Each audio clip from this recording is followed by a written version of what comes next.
Breaking news, समुद्र में जंग का आगाज, 17 अमेरिकी जंगी जहाजों ने ईरान को घेर लिया। फॉक्स न्यूज की बड़ी रिपोर्ट और 17 जंगी जहाजों की तैनाती। मारूफ अमेरिकी इदारे फॉक्स न्यूज ने इस वक्त की सनसनीखेज रिपोर्ट जारी कर दी है, जिसके मुताबिक सदर डोनाल्ड ट्रंप के बराह रास्त हुक्म पर अमेरिकी बहरिया के कम अज कम 17 बड़े जंगी बेड़े इस वक्त आबनाए हुर्मुज़ और मलहका समुद्रों में पोजीशन संभाल चुके हैं। ये महज कोई आम मश्क नहीं, बल्कि एक मुकम्मल नेवल ब्लॉकेड है, जहां अमेरिकी सेंट्रल कमांड ने दुनिया भर के जहाज रानों को हतमी वार्निंग दे दी है कि कोई भी बहरी जहाज, चाहे वो किसी भी मुल्क का हो, अगर बगैर इजाजत नाकाबंदी वाले इलाके में दाखिल हुआ या वहां से निकला तो उसे न सिर्फ रोका जाएगा, बल्कि अमेरिकी फौज उसे फौरी तौर पर अपने कब्जे में ले लेगी। दूसरी जानिब ईरान ने इस नाकाबंदी को बैनुल-अक़वामी कवानीन की धज्जियां उड़ाने और बहरी कज़ाकी के मुतरादिफ करार दिया है।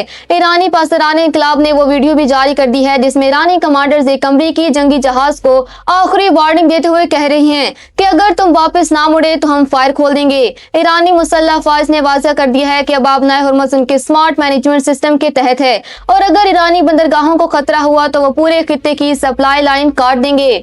नाज़रीन, फॉक्स न्यूज की ये रिपोर्ट साबित करती है कि अब बात सिर्फ मुज़ाकरात तक महदूद नहीं रही, बल्कि अमली तौर पर एक बड़ी जंग शुरू हो चुकी है। एक तरफ ट्रंप के 17 जंगी जहाज हैं और दूसरी तरफ ईरान का मुकद्दस दिफा। क्या ये नाकाबंदी ईरान को झुकने पर मजबूर करेगी, या फिर ये तीसरी आलमी जंग का बाकायदा